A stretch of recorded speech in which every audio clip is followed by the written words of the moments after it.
Today we're going to talk about the late Middle Ages, and this was a very hard, difficult time period for Europe. This time period lasted from 1300 to 1500, and while the High Middle Ages had been a prosperous time period, the late Middle Ages were a dreadful time period in European history.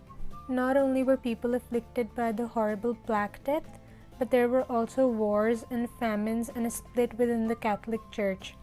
Despite all the unrest, there was also progress in the European economy, in arts, and in science.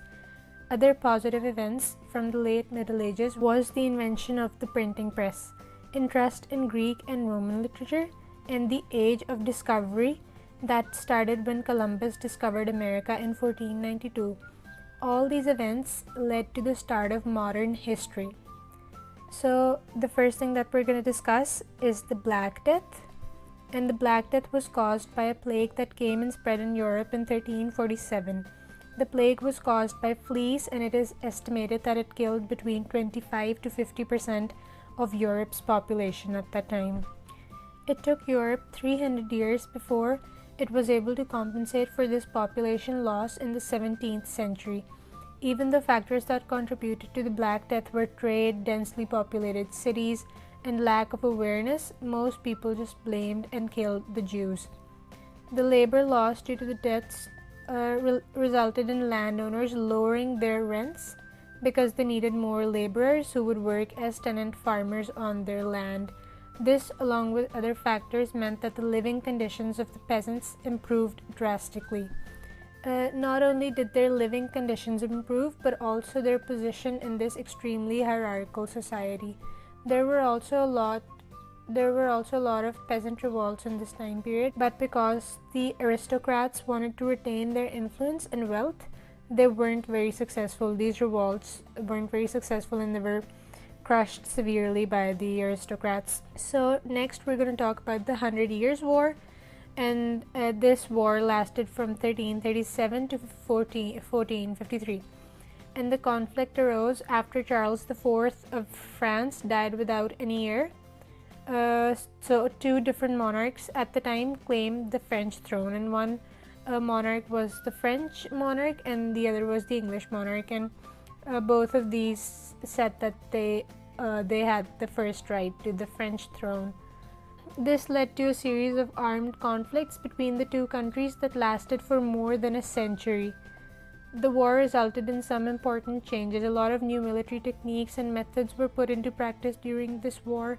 The use of cannons and gunpowder weapons and all of these things, they were very expensive, and thus they could only be financed by the king, which resulted in the nobility losing its influence because the knights became unimportant, and the nobles couldn't really afford the expensive weapons.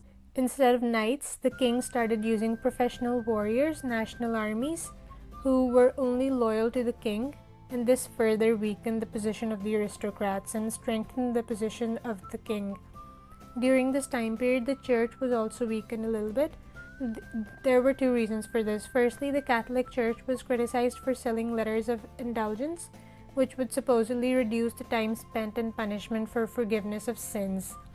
And the criticism, by the way, contributed to the Reformation. And another factor that contributed to the weakening of the Catholic Church was two different popes serving at the same time. This damaged the reputation and the authority of the papacy. So these were two important events of the late Middle Ages. The next important event that we'll talk about is the fall of the Eastern Roman Empire, and that has to do with the Ottomans. Remember how the Roman Empire had been split in two parts, one Eastern and one Western. The Western Roman Empire, as you might know, had been conquered a long time ago in 500 BC by Germanic tribes. But the Eastern Roman Empire, which was much stronger, continued to prosper for much longer. But it came to an end when the Ottomans came. The Ottomans were a Turkish-speaking people who conquered Constantinople. Constantinople was the capital of the Eastern Roman Empire, or the Byzantine Empire as they would call it later. So the capital of the Eastern Roman Empire was conquered in 1453, and then the Ottomans had also conquered, before that, the Ottomans had also conquered a lot of the neighboring region, including the Middle East, Eastern Europe, and North Africa. So the Ottoman Empire was a really big empire of the late Middle Ages. So the next thing that we're going to talk about is the printing press. So the invention of the book press during the mid-15th century was a revolutionary event because it made knowledge available much more efficiently than it had ever been before. The inventor of this revolutionary machine was Johann Gutenberg, and the first book he printed with his machine was the Bible. The printing press had a huge impact on rest of human history. Since the Reformation, the Renaissance, and the Scientific Revolution, all of these three were dependent on people gaining knowledge, researching, and finding answers for themselves. And that's why without the printing press, history probably wouldn't have gone in the direction that it went. Through it, spreading information became much more easier, and people were much more aware of the political situation.